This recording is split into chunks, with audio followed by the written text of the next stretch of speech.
Terima kasih ya teman-teman udah klik video ini. Sebelum kita lanjut ke audio novelnya, aku ingetin ya untuk kalian jangan lupa like, komen, dan juga subscribe. Terima kasih. Di Jakarta, aku memilih tinggal di kosan. Sementara Diana tinggal di apartemen. Satu gedung dengan Aaron. Aku memilih kosan yang dekat dengan kampus agar memudahkanku untuk mobilisasi. Aku kuliah di Fakultas Teknik jurusan Elektro. Sementara Diana mengikuti Aaron, yaitu di Fakultas Manajemen Bisnis. Sebagai mahasiswa baru, cukup banyak yang membuatku sibuk. Dari padatnya jadwal ospek, orientasi, studi, pengenalan kampus, hingga adaptasi dengan mata kuliah dan lingkungan baru. Namun, sesibuk dan selelah apapun, kepalaku tidak pernah berhenti memikirkannya. Aku hanya bisa mengandalkan sahabatku untuk mencari tahu kabarnya. Halo Guk, gimana kabarnya? Tanyain kabarku dulu kek, yang ditanyain selalu dia. Karena aku tahu kabarmu pasti baik-baik saja. Bagaimana dia? Apa dia diterima? Kuliah di fakultas apa? Jurusan apa? Satu-satu tanyanya Guk. Lama-lama aku capek jadi mata-matamu begini. Kenapa nggak sewa orang aja sih buat mantau aktivitas dia? Aku nggak percaya orang lain. Aku percaya kamu. Tapi kamu ngerepotin aku. Cepat kasih tahu aku semua hal tentangnya. Kalau kamu penasaran itu, kenapa kamu nggak kuliah di sini saja? Kamu bisa memantaunya sendiri. Berisik. Cepat beritahu aku. Dino menceritakan semua hal yang diketahuinya. Aku bangga Kansaku memperoleh beasiswa itu dengan kemampuannya. Aku bangga dia diterima di universitas melalui seleksi masuk nasional. Apapun fakultas dan jurusan yang diambilnya, aku akan selalu bangga. Besok laporkan lagi. Guk, fakultasku dan fakultasnya lumayan jauh jaraknya. Aku nggak mungkin selalu bisa memantau wanitamu. Ya sudah, carikan aku orang yang bisa memantaunya. Tapi aku ingin orang itu bisa dipercaya. Aku nggak bisa membayangkan dia dikutit oleh orang sepanjang hari. Seharusnya kamu kutit sendiri. Dasar aneh. Lama-lama kamu semakin aneh, Guk. Kenapa terobsesi sekali sama dia sih? Apa karena dia pernah menolakmu? Pemuda tampan idola semua gadis? Bukan urusanmu. Kamu nggak ingin aku kayak dulu lagi kan? Turuti kata-kataku. Aku ini sebenarnya sahabatmu. Apa bawahanmu sih? Selalu saja menyuruhku untuk menurutimu. Dino mengomel. Tapi dia tetap saja menuruti apa yang ku mau. Dino membayar salah satu teman sefakultas Kansa untuk melaporkan segala gerak gerik gadis itu padanya. Setiap malam, aku hanya perlu menerima laporan lengkapnya. Jadwal kuliah dan praktikum yang padat membuatku cukup kewalahan dan menguras energi. Namun, semua rasa lelah itu seakan-akan hilang begitu aku melihat wajahnya. Bagaikan orang bodoh, aku mengusap layar ponsel. Membayangkan tanganku sedang mengusap wajahnya. Kansaku masih tetap sama. Dia masih bersepeda. Rambut selalu dikuncir dengan kacamata tebalnya. Aku senang karena Kansa tidak berubah penampilannya. Setidaknya hal itu tidak menarik para lelaki brengsek untuk mendekatinya. Setiap prestasinya membuatku bangga. Kansa berhasil meraih IPK 4. Dia juga menjadi pribadi yang lebih mandiri, menghasilkan uang dengan usahanya sendiri. Aku ingin memeluk dan mengusap kepalanya, mengatakan bahwa aku sangat bangga padanya.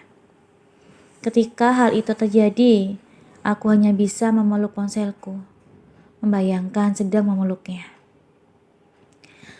Prestasi dan kemandirian Kansa membuatku terpacu untuk melakukan hal yang sama. Aku semakin giat belajar, hingga menghasilkan nilai yang memuaskan. Aku menjadi mahasiswa menonjol di fakultasku. Hal itu membuat para dosen mulai tertarik, hingga akhirnya tawaran itu datang padaku. Mereka menawarkan acceleration program dan kelas akses ke perguruan tinggi. Mereka menawarkan program percepatan S1, S2. Tujuannya untuk mempercepat masa studi dengan mendapat gelar sarjana dan master sekaligus. Aku tidak menyia-nyiakan kesempatan itu. Pendidikan S1 dan S2 yang umumnya ditempuh dalam jangka waktu 6 tahun, bisa kutempuh hanya dalam waktu 4 tahun. Tidak berhenti sampai di situ. Universitas mulai menawarkan berbagai beasiswa ke luar negeri untuk program doktoral S3. Aku memilah dan memilih universitas yang berpotensi besar untuk mendekatkanku dengan impianku. Pada akhirnya aku menjatuhkan pilihan pada Technische Universität Braunschweig, TU Braunschweig, salah satu universitas teknik di Jerman. Sebenarnya itu keputusan yang berat. Bila berpikir untuk meninggalkan negara ini dan jauh dari Kansa, namun aku kembali mengulang dan mengkaji keinginanku. Pada akhirnya aku tetap berangkat ke Jerman. Toh meskipun di Jerman, aku juga bisa mendapat kabarnya setiap malam.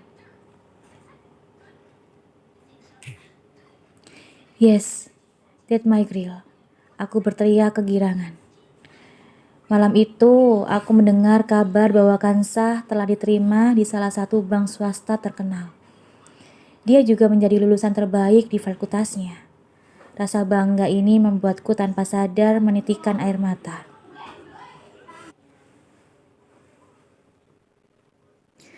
Seolah-olah aku adalah seorang ayah yang berhasil mengantarkan anaknya menuju kesuksesan. Aku ingin sekali memeluk dan mengecupi keningnya. Namun yang bisa kulakukan hanyalah menciumi fotonya. Aku kembali melihat foto-foto Kansa yang lain. Aku tercekat melihat penampilannya dalam busana kerja. Dia begitu cantik. Tubuhnya tidak pendek lagi, namun tinggi dan langsing. Kacamata tebal dan rambut dikuncir sudah tidak ada lagi. Dia berubah menjadi wanita yang sangat cantik. Bukannya senang, hal ini malah membuatku sangat khawatir. Aku berniat untuk menelpon Dino, menyuruhnya untuk memperketat dalam memantaunya, sebelum akhirnya pemuda itu menelponku terlebih dahulu. Din, suruh orangmu untuk mengawasinya selama 24 jam. Kenapa dia berpenampilan seperti ini? Dia akan mengundang laki-laki brengsek untuk menggodanya. Guk, maaf, sepertinya aku nggak bisa memantaunya dia lagi. Perkataan Dino membuatku terdiam. Berusaha mencoba tenang, aku pun bertanya, kenapa? Kansa diterima di cabang Surabaya, sementara aku nggak bisa kemana-mana. Aku juga nggak mungkin nyuruh teman sekelasnya dulu untuk mengawasinya. Kamu serius, Din? 2 rius malah. Jadi bagaimana? Kamu benar-benar gak bisa memantaunya dia lagi? Apa gak ada cara lain? Sebenarnya aku punya kenalan si Lek. Hanya saja gak begitu dekat.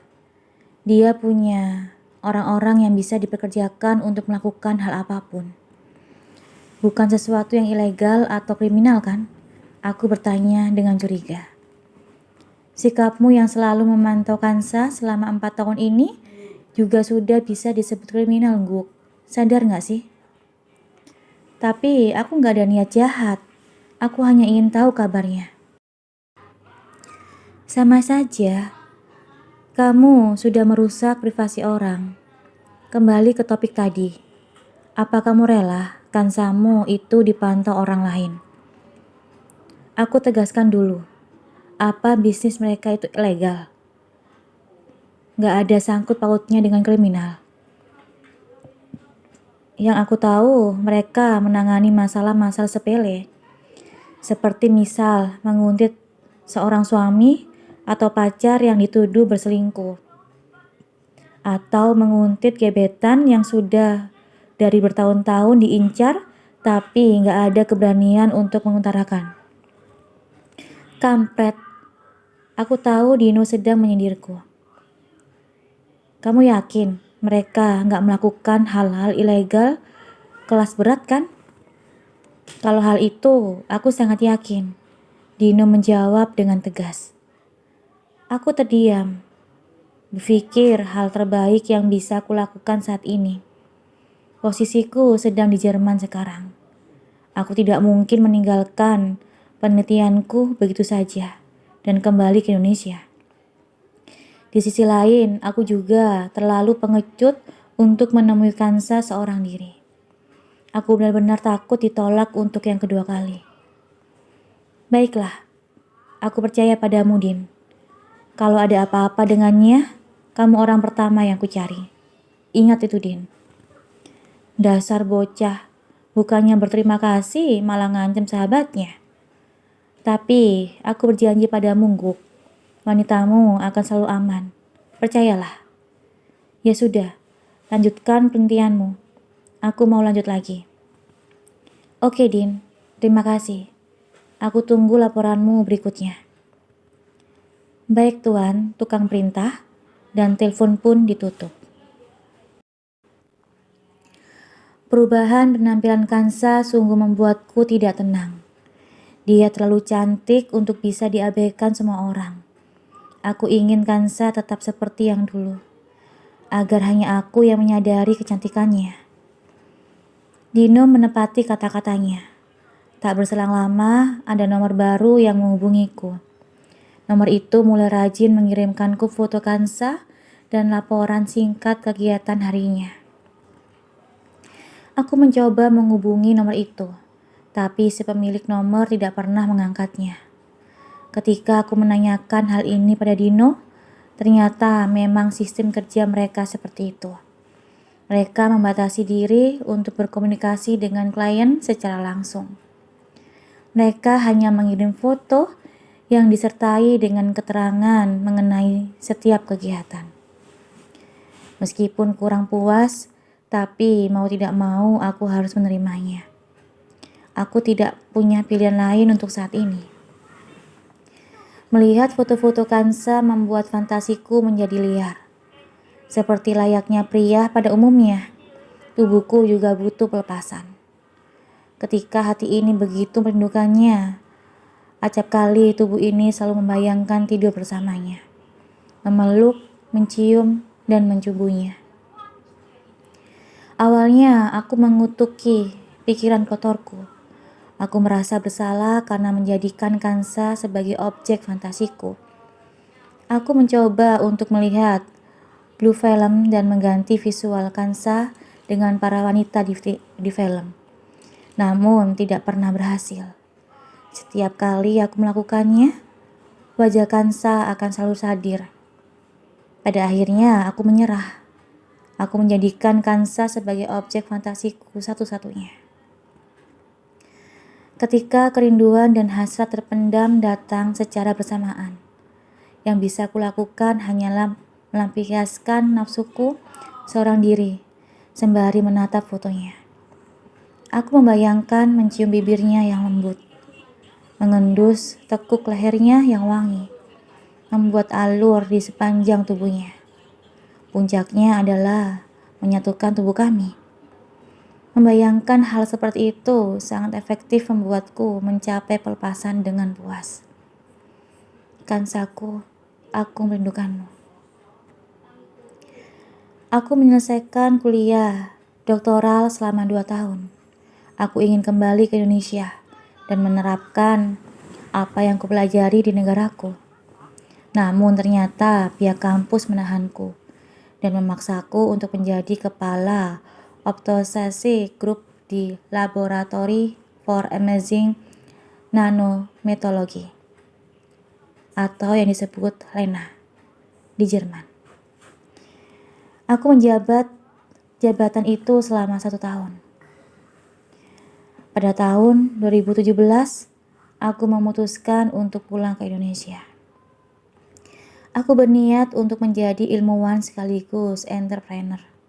Aku kembali ke kampus lamaku dan menjadi salah satu peneliti di sana. Selain itu, aku membangun perusahaanku sendiri yang bergerak di bidang nanoteknologi yang kuberi nama PT Nanotekno. Awalnya perusahaan itu berfokus pada pengembangan alat elektronik berbasis nano.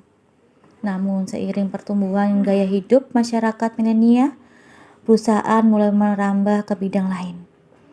Dalam waktu 3 tahun, perusahaan tumbuh dengan pesat hingga mampu mendirikan 7 anak perusahaan yang bergerak di berbagai bidang, yaitu di bidang IT, pertanian, pangan, energi, mineral, kesehatan, dan pendidikan.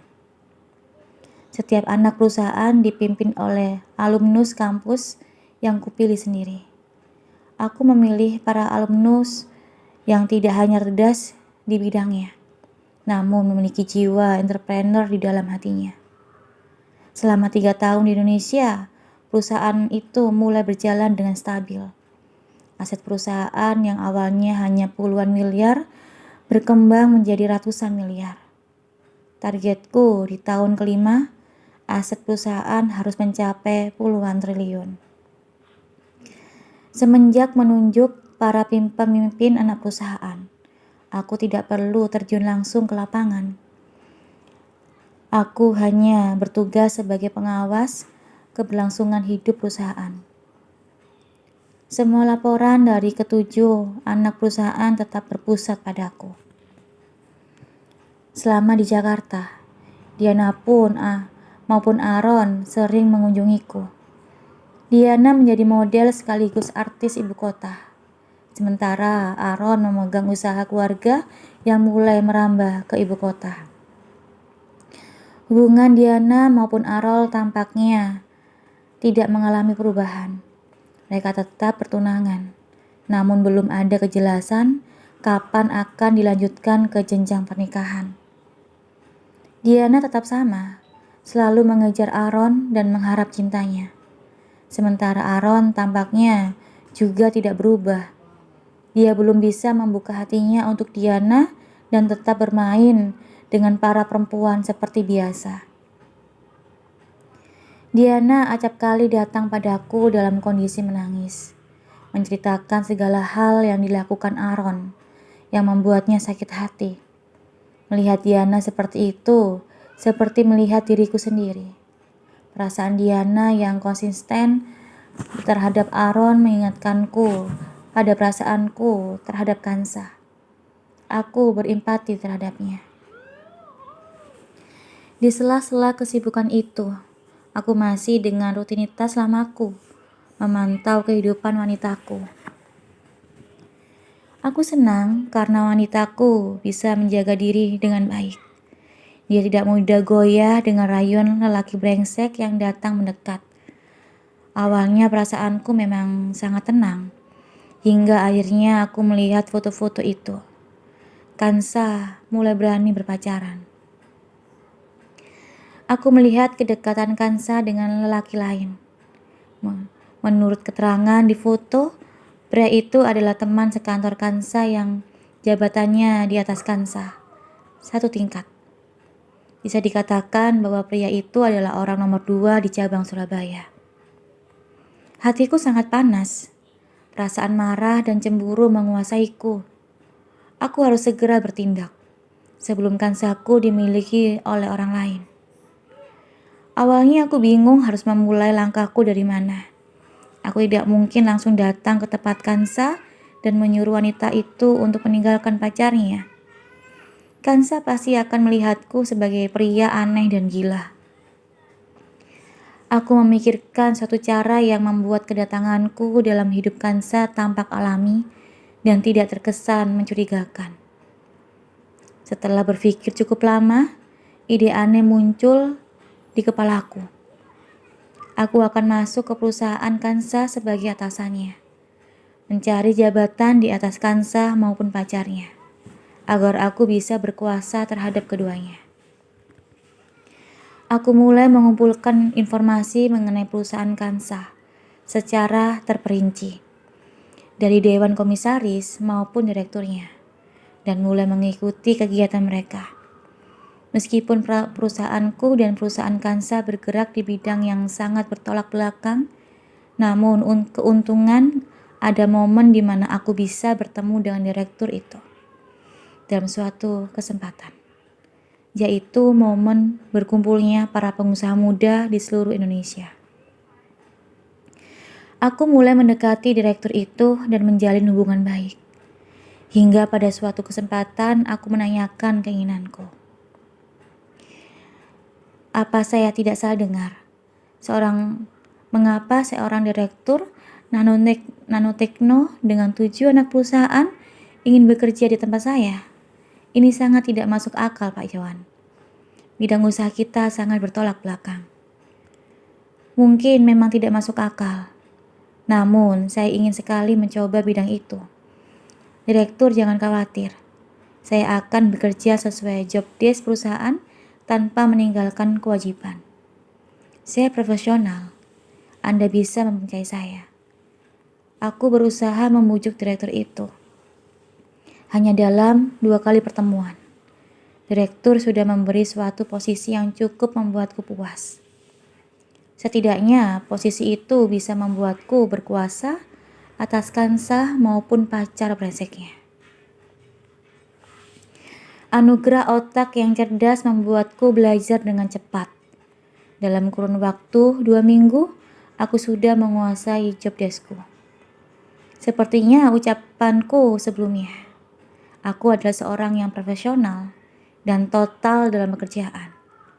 Aku mulai bekerja sesuai jabatanku. Group Head of Business.